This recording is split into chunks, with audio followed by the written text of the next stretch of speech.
So there are many traditions like this. Evergreen trees, Christmas trees, they're green all year round, and they were a symbol of hope during the winter for many people a long time ago. It was common for them to decorate their homes with branches of evergreen trees to remind them that the sun will come back, the sun will return. And many years ago, also, people used to perform a drama at Christmas time. And the drama started with the Garden of Eden. It talked about creation and Garden of Eden, and it had a tree decorated with apples, because, Hazrat Adam and Hawa, and fruit. So they would say, oh, this is how we got into trouble, because we were doing what God didn't want us to do. And then at Christmas, Jesus came to help. So some people think maybe this led to the tradition of decorating a Christmas tree with ornaments, because you have a tree with apples.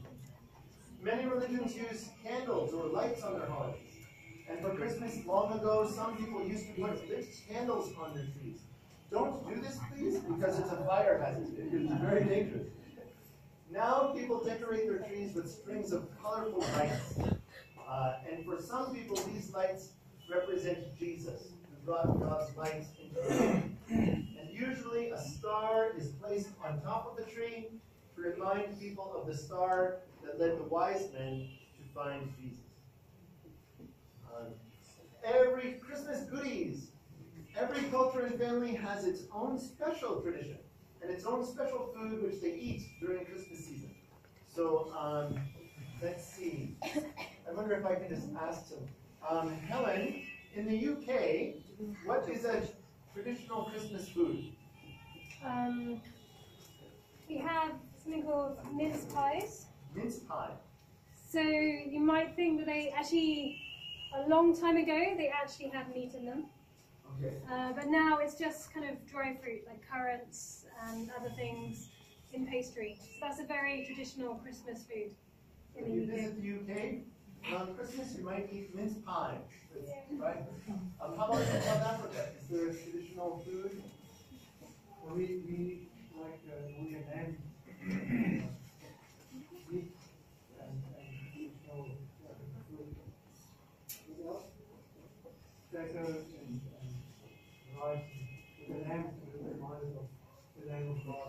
Yes, it was eventually the name of God.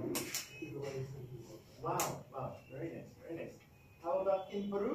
Do you have some special food at Christmas time? You were talking about the special bread that you eat. With hot chocolate, yes. Did you ever drink hot chocolate? No. It is like tea, but it is made with chocolate. Yeah. That's Holly, good. any traditional food?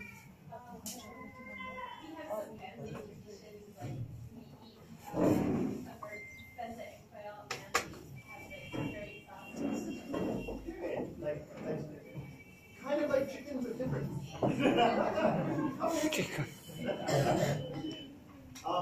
One of the most famous Christmas treats is the Christmas cookie, made in the shapes of things that we see at Christmas. Angels, stars, trees, etc. Another special food is the candy cane, the white and red candy cane, and it's said to be shaped like a shepherd's stick.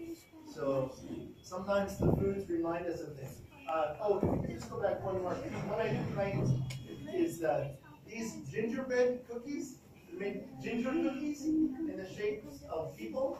And my wife and I like to say, these remind us that God loves the whole world. And he sent Isa for the whole world, all the people of the world. Now, Santa Claus, or Father Christmas. We're almost at the end of our tradition match. Santa Claus has become a famous part of Christmas. Everywhere you can see pictures of this old man with a long white beard and a red coat and a bag of toys.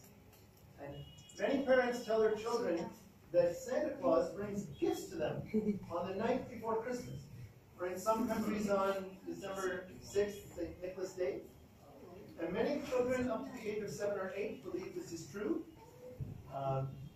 In many countries, it's said that Santa Claus lives near the North Pole and flies through the sky on a sled that is pulled by flying reindeer. And he comes down into houses down the chimney. You know, a fireplace and a house, and have the chimney where the smoke goes out. So we say Santa Claus flies and he stops on the roof and he goes down the chimney. So don't have a fire at Christmas on Christmas Eve.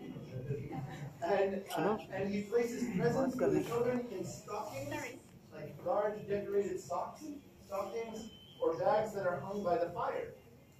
Now, how did this story begin? This is an interesting story. How did it start? Well, St. Nicholas. Santa Claus is based on a real person. St. Nicholas, in Dutch it's called